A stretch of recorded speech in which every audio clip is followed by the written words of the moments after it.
ان کے لب رنگی کی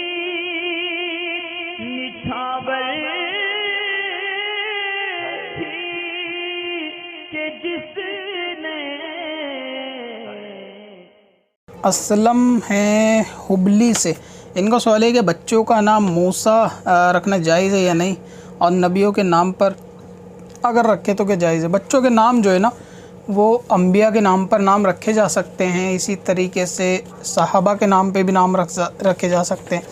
مثلا یہ کہ جیسے پوچھا موسیٰ نام رکھنا یا عیسیٰ نام رکھنا، اسی طریقے سے اور دوسرے جیسے شعیب نام رکھنا، تو یہ نام رکھے جاتے ہیں، نبیوں کے نام پر ہی نام ہے تو اس کے رکھنے کی اجازت ہے۔ اور فرشتوں کے نام پہ نام رکھنے کی ممانعت ہے کہ ان کے نام پہ نہ رکھے جائیں، فرشتوں کے نام پہ نام، نبیوں کے نام پہ اور دیگر مخلوق کے نام پہ کہ جو نیک مخلوق ان پہ رکھے جا سکتے ہیں۔ اس کی دلیل اتنی ہی کافی ہے کہ جب انبیاء علیہ السلام جو کہ تمام مخلوق میں افضل ہوتے ہیں ان کے نام پہ نام رکھے جا سکتے ہیں، تو پھر ان سے نیچے درجے کے تمام لوگوں کے حساب سے جو ہے نا وہ نام رکھتے ہیں، مطلب صحابہ کے نام پہ، ولیوں کے نام پہ نسبت سے نام رکھے جا سکتے ہیں۔ تو حضرت موسیٰ علیہ السلام کے نام پر یا عیسیٰ کے نام، عیسیٰ نام رکھنا بچے کا موسیٰ یا عیسیٰ یا شعیب یا اور جیسے کہ الیاس، اس طریقے کے نام رکھے جاتے ہیں، تو یہ بھی سب جو ہے نا وہ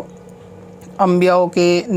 نیکوں کے، پیغمبروں کے نام پر، رسولوں کے نام پر یہ نام ہوتے ہیں تو ان کو رکھ سکتے ہیں۔ اور جو نام نہیں رکھنے چاہیے وہ یہ کہ یا تو برے معنی کے نام ہو اس سے بچے، یا پھر بے معنی نام ہو یعنی عرفی اعتبار سے اس کو غلط سمجھتے ہیں ان سے بچے، یا پھر فرشتوں کے نام پہ نام رکھنے سے بچے، یا پھر تکبرانہ نام رکھنے سے بچے کہ جس میں نام کے اندر تکبر ظاہر ہو، ٹھیک ہے۔ جیسے کسی نے نام رکھ لیا شہنشاہ، تو اب یہ کوئی اتنا نیک نام بھی نہیں ہے لیکن اس کے اندر ایک تکبر جھلک رہا ہے، یعنی شہنشاہ یا شاہ جہاں،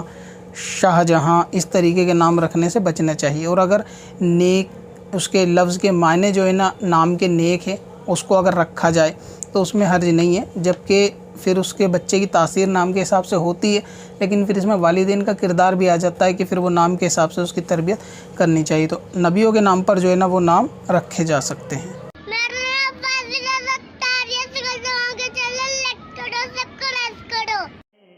پتھر میں حسن لالے پرنوار